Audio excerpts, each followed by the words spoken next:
اعوذ باللہ من الشیطان الرجیم بسم اللہ الرحمن الرحیم۔ ناظرین، نالج فیکٹری میں آپ سب کو خوش آمدید کہتے ہیں۔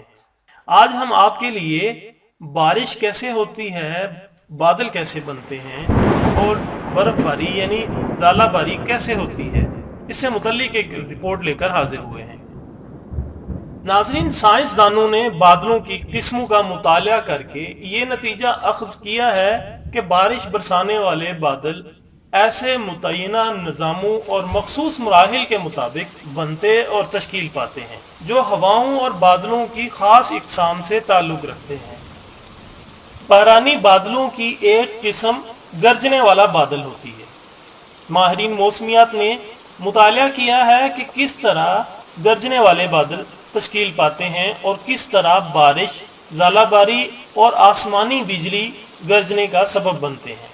سائنسدانوں نے مزید دریافت کیا ہے کہ اس قسم کے بادل بارش برسانے کے لیے کن مراحل سے گزرتے ہیں۔ ناظرین، گرجنے والے بادل اس وقت بننے شروع ہوتے ہیں جب ہوا بادلوں کے چھوٹے چھوٹے ٹکڑوں کو دھکیل کر ایسے علاقوں کی طرف لے جاتی ہے جہاں وہ ایک جگہ پر جمع ہونا شروع ہو جاتے ہیں۔ چھوٹے چھوٹے بادل جڑ کر ایک بڑے بادل کو تشکیل دیتے ہیں۔ اس عمل میں چھوٹے چھوٹے گرجنے والے بادلوں کا ڈھیر لگنا شروع ہو جاتا ہے۔ جب چھوٹے چھوٹے بادل باہم جڑتے ہیں تو بڑے بادلوں کے اوپر اٹھنے کی رفتار تیز ہو جاتی ہے۔ ان بڑے بادلوں کے درمیان میں ابری ہوئی جو جگہ ہوتی ہے اس میں زیادہ شدت ہوتی ہے اور کناروں کی طرف کم ہوتی ہے۔ اس کی وجہ یہ ہے کہ بادل کا مرکز اس کے بیرونی حصے کے سرد اثرات سے محفوظ ہوتا ہے۔ اس ابھار کے نتیجے میں بادل سیدھا اوپر کی طرف افزائش پانے لگتا ہے حتیٰ کہ وہ تہ بتہ ہو کر آبی بخارات سے بھر جاتا ہے۔ ناظرین، اس طرح کا عمودی ابھار بادل کو ایٹماسفیئر کے سرد تر حصوں کی طرف کھینچ کر لے جاتا ہے جہاں پر آبی قطرے اور اولے بنتے ہیں۔ جب یہ آبی قطرے اور اولے اتنے وزنی ہو جاتے ہیں کہ بادل کا ابھار انہیں مزید سہارا نہیں دے سکتا تو وہ اس میں سے بارش یا اولوں وغیرہ کی شکل میں زمین پر گرنے لگتے ہیں۔ اللہ تعالیٰ نے قرآن پاک میں ارشاد فرمایا ہے، أَلَمْ تَرَ أَنَّ اللَّهَ يُزْجِي سَحَابًا ثُمَّ يُؤَلِّفُ بَيْنَهُ ثُمَّ يَجْعَلُهُ رُكَامًا فَتَرَى الْوَدْقَ يَخْرُجُ مِنْ خِلَالِهِ، کہ آپ نے انہیں دیکھا کہ بے شک اللہ ہی بادل چلاتا ہے، پھر وہ انہیں باہم ملاتا ہے، پھر انہیں تہ بتہ کر دیتا ہے، پھر آپ دیکھتے ہیں کہ ان بادلوں سے میਂہ برستا ہے۔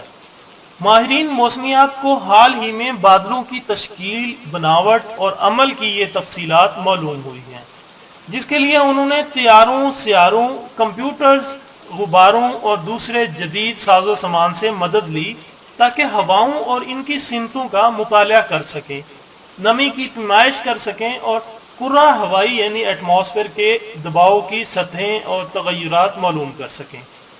ناظرین، قرآن پاک میں بادلوں اور بارش کے ذکر کے بعد اولوں اور آسمانی بجلی کا ذکر ہوتا ہے۔ چنانچہ ارشاد باری تعالیٰ ہے، وَيُنَزِّلُ مِنَ السَّمَاءِ مِن جِبَالٍ فِيهَا مِن بَرَدٍ فَيُصِيبُ بِهِ مَن يَشَاءُ وَيُصْرِفُ عَن مَّن يَشَاءُ يَكَادُ سَنَا بَرْقِهِ يَذْهَبُ بِالْأَبْصَارِ، اور وہ آسمان سے اولوں کے پہاڑوں سے جو آسمان میں ہیں اولے برساتا ہے، پھر انہیں جس پر چاہے گراتا ہے اور جس سے چاہے پھیر دیتا ہے، لگتا ہے کہ اس کی بجلی کی چمک آنکھوں کی روشنی کو اچک لے۔ ماہرین موسمیات نے معلوم کیا ہے کہ یہ چھوٹے گرجنے والے بادل جن سے اولے برستے ہیں پہاڑوں کی طرح 25 تا 30 ہزار فٹ کی بلندی تک پہنچ جاتے ہیں۔